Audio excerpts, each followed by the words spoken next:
Hanggang ano ayan oh. Hanggang doon sa may ano sa may ay layo, hindi pa yan sagad. Goods na goods. Sa ilalim. Mahina pa yan guys, ito. Try nating pakanan ng pihit para malakas ang tama ng tubig. Yan. Oh. Para tanggal yung dumi yan. Oh. Nasirit. So what's up mga guys, welcome back again to Richard Kabili Vlog. And for today's video guys, mag-unbox tayo ng itong ating car wash na binili. Ito is 12 volts, tapos mayroon siyang pang washer.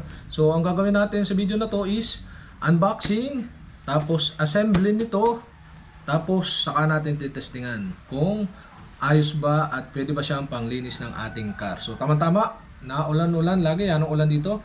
Madumi yung ating kotse lagi. Kaya naman kailangan natin ng washer or car wash na gagamitin natin pag lilinis ng ilalim or sidings or ng buong kotse natin. So okay guys, let's start na tayo for unboxing. So okay guys, ito na yung ating unbox. Ito is worth of 484 pesos. So nabili ko siya through online, then natin na siyang i-unbox. So tamang-tama guys, dahil yan, kita nyo ang dumi ng ating kotse. So mag-unbox na tayo ng ating in-order through online na car wash. So for ano siya, 12 volts. So pwede siyang saksak sa loob ng kotse.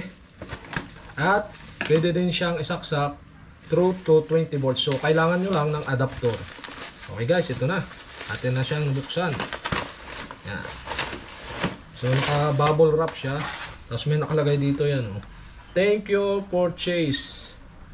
Each one of your order is important to us and we truly appreciate you supporting our business. If you are satisfied with your order, kindly give us star or 5 star. Okay guys, buksan na natin. Yan. Atin munang a-assemblehin ito pagka-unboxing. So unboxing, then assembly, bago testing. Yan guys, ito na oh. Sa karton lang siya nakalagay. Kita na natin ang laman ng box. Yan.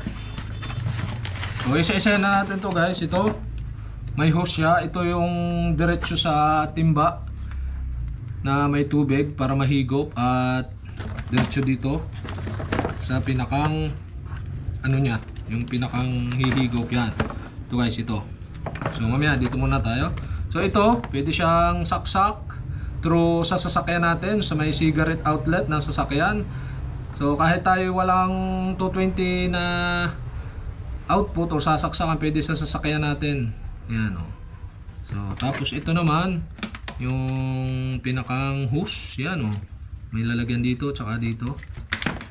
Yan, ito yung gun. Yan, saksok lang na ito dito yan. Gagawin dito, igaganon lang. Yan, pagka ganon, suksok. Yan, okay na. So, okay guys, ito naman yung ating, yan. Ito yung pinakang machine niya. Yan guys.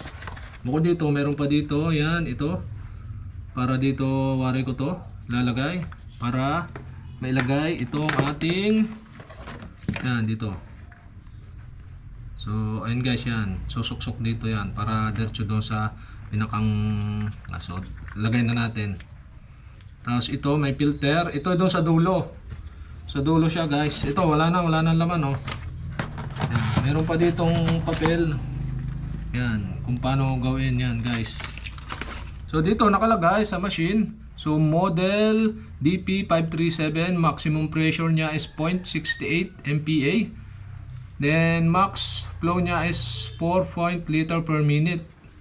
Yan. Pero parang sabi nung nakalagay doon 8 liter per minute.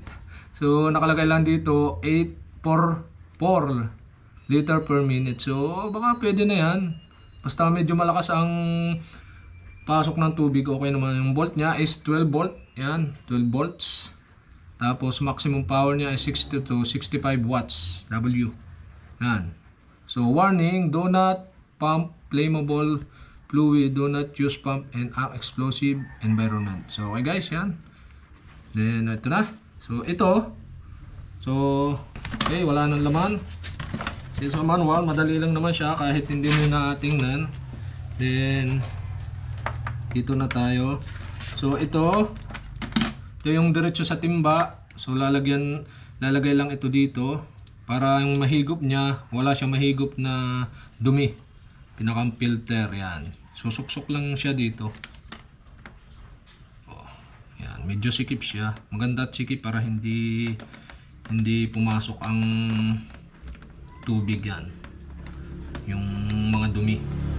Dito lang siya sa filter dumaan. Yan, okay na. Okay na guys, ito na.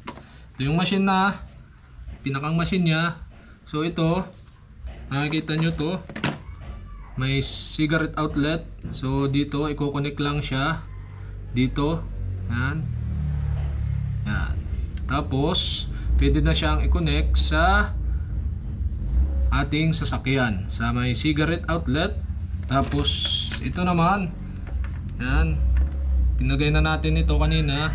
So ito naman, dito, batak lang uli. Tapos pasok ito, yan.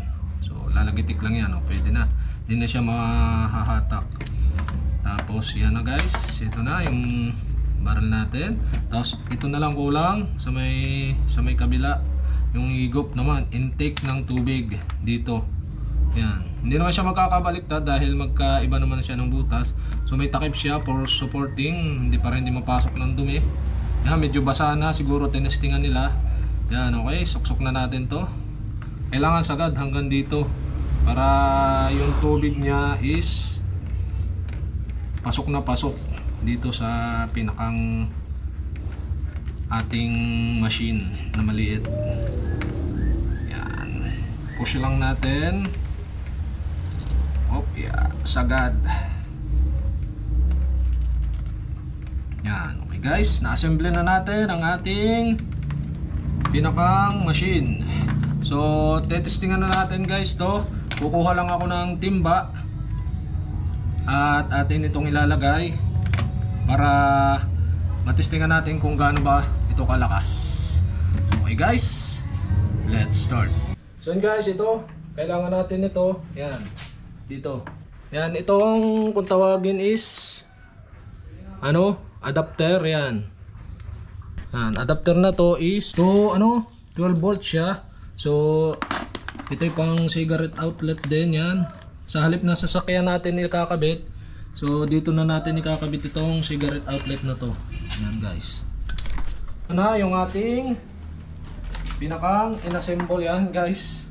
So pwede natin ito i-fix sa kahoy, itong pinakang machine na to. Yan, tapos ito namang cord niya, yung pwedeng sasakyan. So tingnan natin kung gaano kahaba. Yan, halos hanggang 2 pa. Yan. Oh. Nasa 2 pa siya guys. Tapos ito namang ating pang puset. Yan, ito. So titingnan natin siya. 2. Mahaba rin 3. Yan. Halos 3 kalahati, 4. Mahaba-haba rin yan guys. Yan. Ito na guys yung ating assembly yan. Di pa natin sinasaksak. Kasi pag sinaksak natin mag-auto ko na connection na yan. Yan. Dito natin siya sasaksak. Ito yung adapter natin. So kung wala kayong ganyan, may nabibili naman. Nasa 150 lang to 200 ang price. Yan. Ito na. Yan, susulsugin natin yan. Ito yung wire niya. Yan, diretso dito sa machine. Tapos ito papunta sa timba na may tubig. Yan kayo. Hindi kasi nalabo yung lalagyan na natin pabigat yung gunting muna pansamantala. Yan, diretso sa ilalim yan. Tapos ito na yung pinakang ating pangpusit. Yan, ready na. Yan, ito na guys. So sasaksak natin, tapos titestingan natin kung okay ba siya at kung gaano siya kalakas. Yan guys, okay na yan. Tingnan nyo. Yan. Tapos dito, yan, diretso.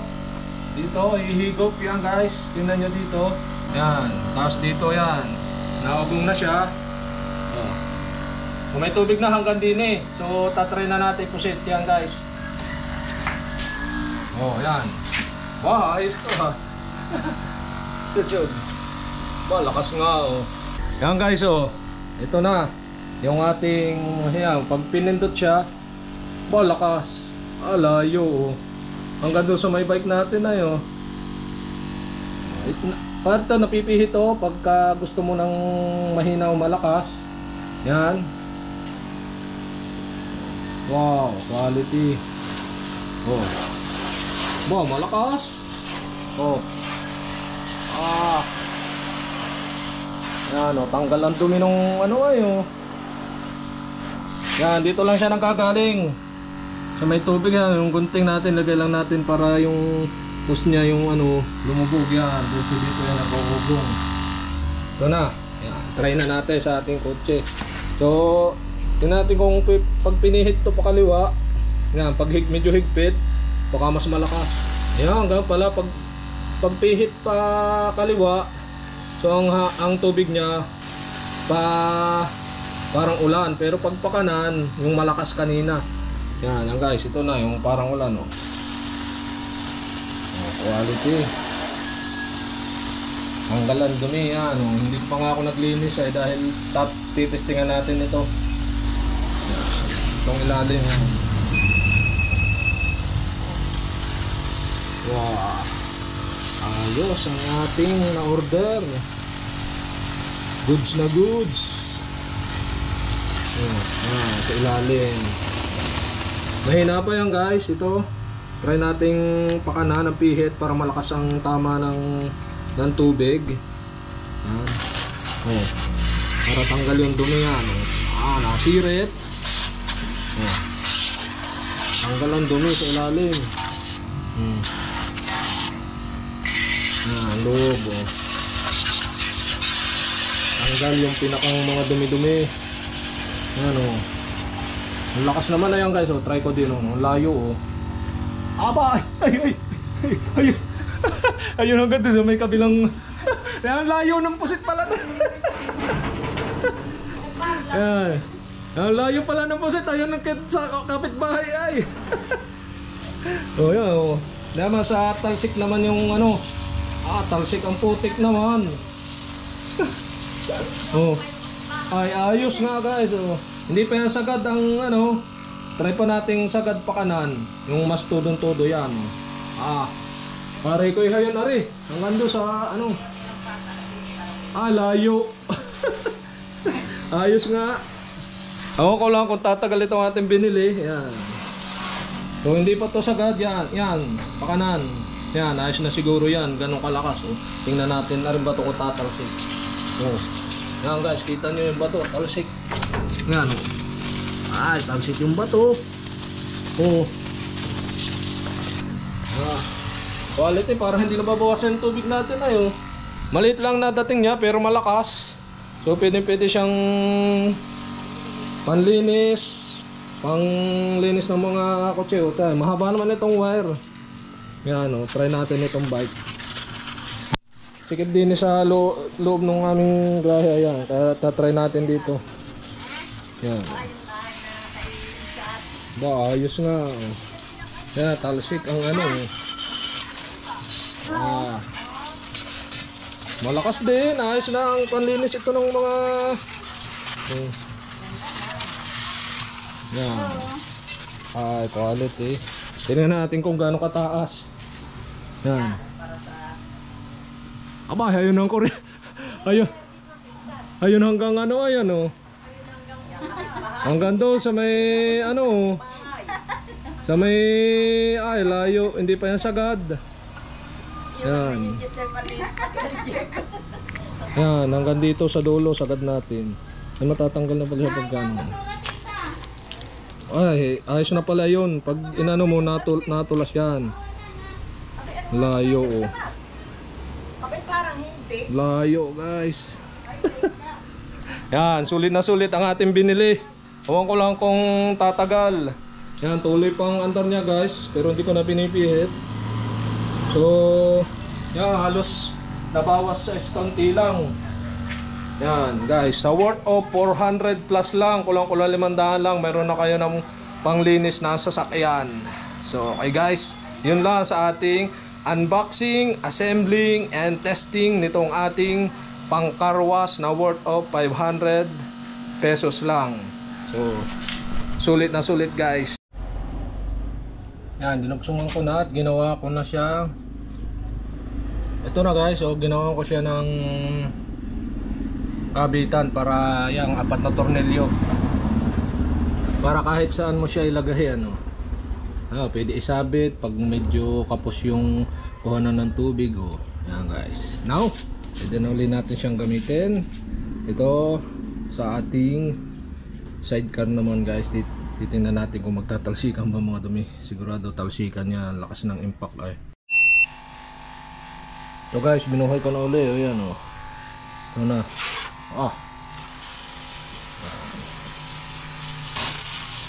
Talsik ang mga grasa-grasa nito.